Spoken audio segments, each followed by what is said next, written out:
विधान परिषदेच्या निवडणुकीसाठी भाजपचे उमेदवार जाहीर झालेत। संदीप जोशी, संजय केनेकर, दादाराव केचे यांना उमेदवारी जाहीर झाली। संख्याबळ पाहता सर्वच उमेदवार बिनविरोध निवडून येतील अशी शक्यता सुद्धा वर्तवण्यात आली।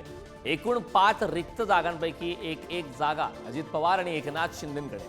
विधानसभेला केचेंचं तिकीट कापून सुमित वानखेडे यांना उमेदवारी देण्यात आली होती। स्वतः अमित शहांनी दादाराव केचेंना विधान परिषदेचं आश्वासन दिलेलं होतं आणि आता त्यांची वर्णी लागलेली आहे। दृश्य आपण पाहतोय। संदीप जोशी, संजय केनेकर आणि दादाराव केचे या 3 उमेदवारांची उमेदवारी आज जाहीर झाली। भाजपने विधान परिषदेचे आपले उमेदवार जाहीर केलेले आहेत। एकीकडे अद्याप राष्ट्रवादी आणि शिवसेनेमध्ये मात्र रस्सीखेच उमेदवारीसाठी सुरू असताना भाजपने मात्र आपले 3ही उमेदवार जाहीर केले आहेत। या ठिकाणी संदीप जोशी, संजय केनेकर आणि दादाराव केचे यांचं नाव आता पुढे आलेलं आहे। यांची उमेदवारी जाहीर झाली।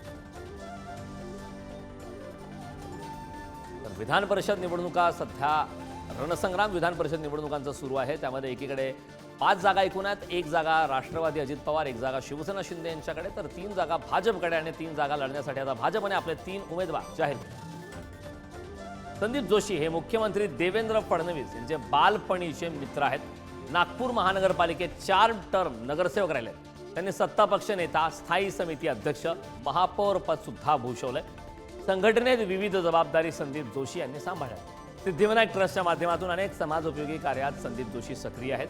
तर दादाराव केचे हे आर्वी मतदारसंघातून 2 वेळा आमदार राहिले। दादाराव केचे भाजपचे प्रदेश उपाध्यक्ष आहेत।